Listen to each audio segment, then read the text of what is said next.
안녕하세요, 여러분. 자, 오늘은 48번째 강의고요. 이제 제4류 위험물의 특수이남물에 해당되는 거죠.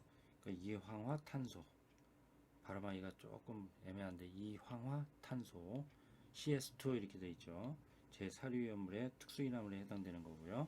이것도 시험 문제가 잘 나오지만 아주 간단하니까 이거 꼭 알아두셔서 한 문제 맞추도록 합시다. 자, 어떻게 나오느냐. 자, 일단 그 문제를 풀기 전에 문제도 많지도 않아요. 유형이 딱 정해져 있어요. 그러니까 여기 이황화탄소에 대한 일반적인 내용들을 먼저 숙지하시고 여기서 먼저 알아두셔야 될 거는 항상 연소 반응식은 이 지금 필기 준비하는데 제가 강의를 드리지만 실기하고 연동되는 부분이기 때문에 이 화학 반응식은 꼭 알아두실 필요가 있다 이거죠. 특히 이 연소 반응. 이황화탄소의 연소 반응이죠. 이황화탄소 연소니까 산소가 필요하겠죠. 그 산소하고 반응하면 요 아황산가스라고 하잖아요. 그죠? SO2. 이황화 그죠? 황. 이산화황. 죄송합니다. 이산화황. 아황산가스 이렇게 얘기하는 거예요. SO2를 발생시킨다. 요거 꼭 알아두실 필요가 있다 이런 얘기예요. 그죠? 나머지는 뭐 간단합니다. 자, 이황화탄소 CS2 제4류 위험물의 특수이남물에 해당된다. 그죠? 그러면 요 간단하니까요.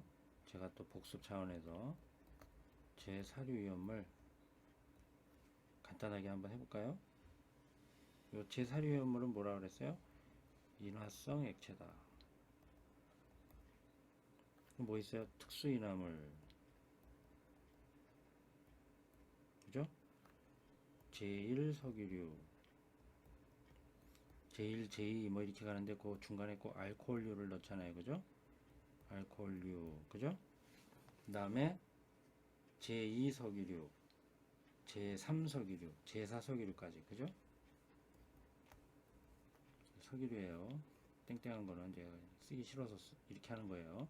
제3석유류 또 제4석유류까지 있잖아요. 그죠? 맨 마지막에 동식물 유류 이렇게 있잖아요. 그죠? 여기 제4류위험물이에요.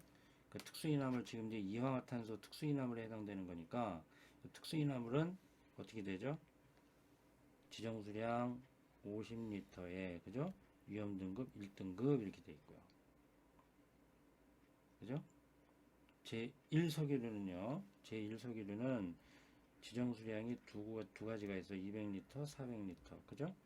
그 다음 위험등급은 2등급 이렇게 돼 있고요. 알코올류는 지정수량 400리터고요. 얘도 2등급이죠. 그죠? 여기는 이제 왜 지정수량이 200, 400 이렇게 나뉘느냐, 비수용성이냐, 수용성이냐, 이걸로 또 나뉘는 건데, 그 예전 강의할 때 제가 말씀드렸으니까, 지금 이제 전체적인 아웃라인만 제가 한번 다시 상기시켜 드리는 거예요. 자, 제2석유류는요, 제2석유류는 1000하고 2000 있죠? 1000리터, 2000리터 이렇게 있어요. 그죠? 제3석유류는요, 제3석유류는 2000하고 4000이 있죠. 그죠? 그 다음에 제4석유류는요, 6000이 있어요. 그죠?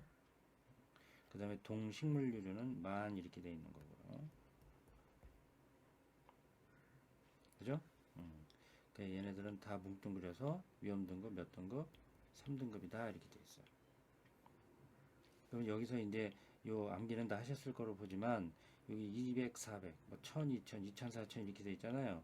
그러면 수치가 작은 쪽이 즉 지정수량의 수치가 작은 쪽이 비수용성이다 이렇게 돼 있어요. 비수용성은 수용성보다 지정수량이 반이에요. 반. 수용성이 4000이면 제3석유류는요. 비수용성은 절반의 2000. 제2석유류는 수용성이 2000이 해당되는 그 지정수량이라면 비수용성은 이거의 절반인 1000 이렇게 기억하시면 돼요.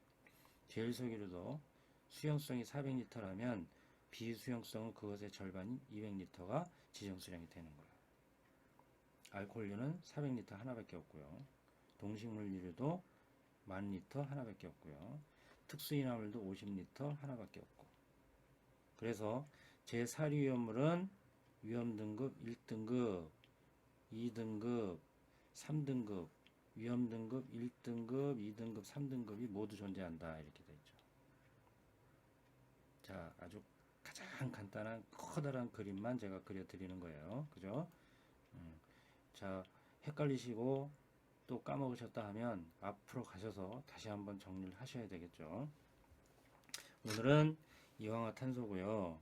제4류염물의 특수이나물에 해당되는 요 이황화탄소다. 그러니까 뭐예요? 지정수량 50리터에 위험 등급은 1등급이다. 이렇게 나와 있죠. 그죠?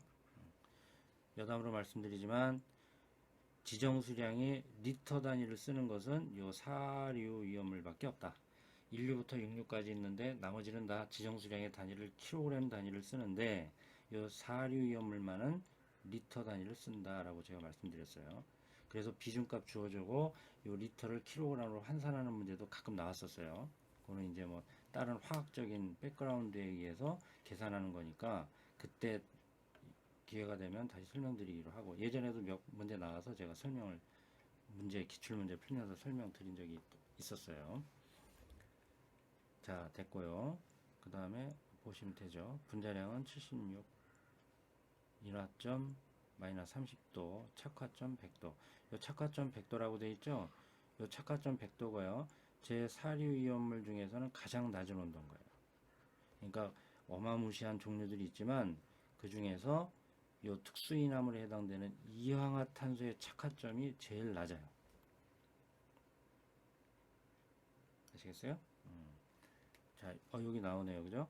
착화 온도는 100도로서 제4류염물 중 가장 낮다. 이렇게 돼 있어요. 그러면 지금 특수이나물에 대한 것만 지금 설명을 드리는 거니까 이황화탄소가 특수이나물에 해당되는 거니까요. 그러면 특수이나물에 해당되는 다른 것들의 착화점은 몇 도가 될 것이냐. 제가 써드리면 여기 산화프로필린 있잖아요. 산화프로필린의 착화점은 465도다 이렇게 되어 있어요. 100도보다 상당히 높죠. 아세트알데히드는요. 175도다 이렇게 되어 있고요. 그 다음에 하나만 더 써드릴까요? 디에틸 에테르. 얘는 180도다 이렇게 되어 있어요. 여기다 특수이나물이에요. 그러니까 특수이나물에서 시험제 제일 많이 나오는 게 네 가지인데요. 이 중에서도 지금 보시면 이황화탄소의 착화점이 100도로 제일 낮은 걸 알 수가 있죠. 그 다음에 이제 제1석유류, 뭐 제2, 제3, 제4 동식물류로 갈수록 착화점은 점점 높아진단 말이에요. 그러니까 제4류 이온물 중에 착화점이 제일 낮은 걸 골라라 그러면 특수이나물에서 찾으시면 되고, 그 특수이나물 중에서도 이황화탄소의 착화점이 제일 낮더라. 그것만 정리해 주시면 된다. 그 다음에요. 순수한 것은 무색 투명한 휘발성 액체다. 휘발성이에요. 햇빛에 노출되면 황색으로 변한다. 그렇게 되어 있고요. 그 다음에 비수용성이죠. 물에 안 녹아요. 물에 안 녹습니다. 그래서 물속에 저장하고 보관한다. 이렇게 되어 있어요. 가연성 가스의 발생을 억제하기 위해서 물속에 저장한다. 이렇게 되어 있어요. 그럼 왜 물속에 저장하죠? 물에 안 녹기 때문에 그런 거예요. 비수용성이다. 이거 중요합니다. 그다음에 알코올, 에테르, 벤젠 등에는 녹는다. 이렇게 되어 있고요. 하여튼 물에 안 녹아요.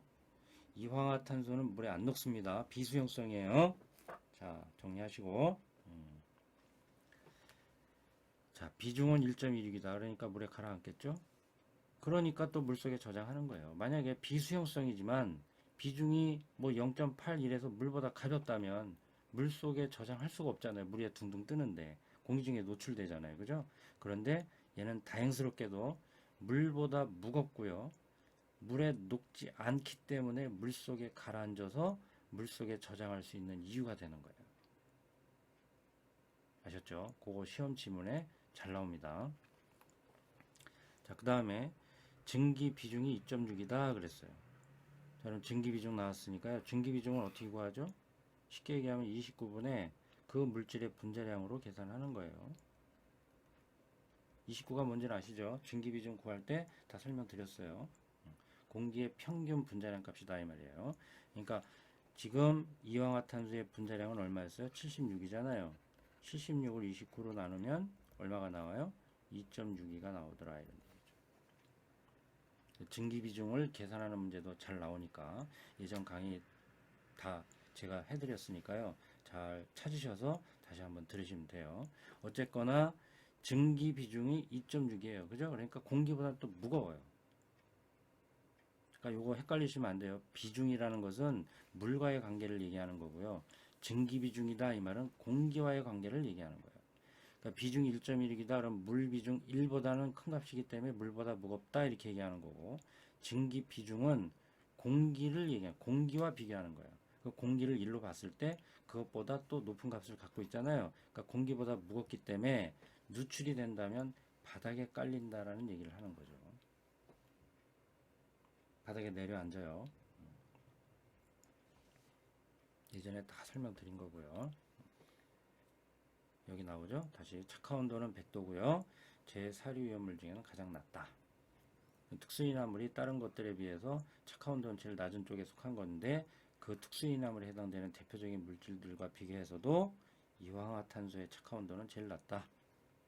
제시해드린 거고, 공기 중에 있는 산소와 반응하면, 그죠? SO2, 이산화황, 아황산가스 발생한다.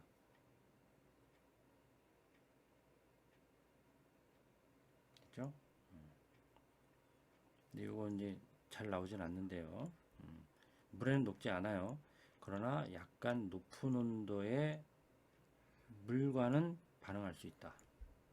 물에 녹지 않지만 150도 이상이 되는 높은 온도의 물과는 반응해서 H2S, 황화수소 가스를 발생하고요. 또 이산화탄소도 발생한다. 이렇게 되어 있죠. 지면에는 잘 안 나왔던 거예요. 그러나 알아두실 필요는 있다. 저번 강의에서 말씀드렸지만 해가 갈수록 점점 어렵게 나올 수 있기 때문에. 자, 그러면 이제 문제를 한번, 이 문제가 또 내용이 있네요. 볼까요? 알카리 금속과 접촉하면 발화하거나 폭발할 수 있다. 뭐 알아두시면 되고요. 비스코스 레이온 인조 설명계요. 고미용제, 살충제, 도자기 등에 사용될 수 있다. 여기 나오네요. 아까 설명드린 거. 이게 시험 지문에 많이 나오는 거예요. 가연성 증기의 발생을 억제하기 위하여 물속에 저장한다 그랬어요. 왜? 아까도 말씀드렸죠? 물보다 비중이 커서 물속에 가라앉고 물에 녹지 않는 비수용성이기 때문에 가능하다 말씀드린 게 여기 나오는 거죠. 분말, 포말, 할로겐 화합물 소화기를 이용해서 질식 소화한다. 질식 소화한다. 여러분 문제는 어떻게 나왔나 간단하게 한번 보고 넘어갈게요. 자, 비스코스 레이온의 원료이고요. 비중은 약 1.3이고요. 아까 1.26이다 뭐 이렇게 나왔잖아요. 그죠? 인화점은 영하 30도 정도고, 여기는 안 나왔지만 또 많이 나오는 거니까요. 착화점은 얼마요? 100도. 제사류염물 중에 제일 낮다. 그죠? 연소 시 유독한 아황산가스를 발생한다. 그죠? 지금까지 얘기한 거죠? 이황화탄소 이렇게 나와요. 그러니까 그냥 단순 암기예요. 뭐 과학적으로 이유를 따져 물어서 이렇게 푸는 문제가 나오면 좋겠는데 그냥 단순 암기하는 거니까 그냥 암기하시면 되는 거예요. 자, 다음 문제 또 볼까요? 다음 중 무색 투명한 휘발성 액체, 물에 녹지 않아, 물보다 무거워서 물속에 보관한다 그러면 그냥 이황화탄소 이렇게 쓰는 거예요. 그밖에 나올 게 없으니까요. 그러니까 5년 동안의 텀을 두고 나왔죠. 그죠? 그러나 지금 그 컴퓨터 화면에서 시험 보는 그 상황에서는요, 개인별로 다 문제는 다르지만 누군가에는 매년 나올 수도 있고 그래요. 그러니까 전체적인 입장에서 보면요, 매년 나왔을 수도 있는 거예요. 하여튼 계속해서 나올 수 있는 문제니까 이황화탄소에 대한 것은 정리해 두셔라. 여기도 지금 많이 나왔죠. 그죠? 15년도, 14년도, 19년도, 그럼 22년도, 23년도 안 나올 수가 없는 거죠. 말씀드린 거죠. 이황화탄소를 화재 예방을 시키는 데 있어서 물속에 저장하는 이유가 뭐냐? 가연성 가스의 발생을 억제한다. 찾으면 되는 거예요. 아주 암기해버리세요. 가연성 증기의 발생을 억제하기 위해서 물보다 무겁고 물에 녹지 않는 이황화탄소는 물속에 저장하더라. 많이 나온 거니까 암기를 딱 해두시면 좋겠다. 자, 오늘은 아주 간단하지만요, 그 이황화탄소에 대한 거를 또 설명을 드렸고, 이제 그 예전에 설명드렸었나요? 혹시 발화점과 착화점 해가지고, 발화점과 인화점 해서 전체적으로 어떤 물질들의 인화점이 높고 낮고 해서 전체적으로 아마 설명드렸던 것 같아요. 최다 분출 유형. 그래서 그 부분에서 이황화탄소를 많이 제가 또 언급해 드렸을 거예요. 그러니까 그거 말고도 지금 이황화탄소의 그냥 개별적인 그 특성에 대한 문제도 이런 식으로 나오니까 알아두셔라 해서 제가 강의를 편성해 드렸습니다. 자, 오늘 짧은 시간 고생하셨고 다음 강의에 다시 뵙도록 할게요. 네, 수고하셨습니다.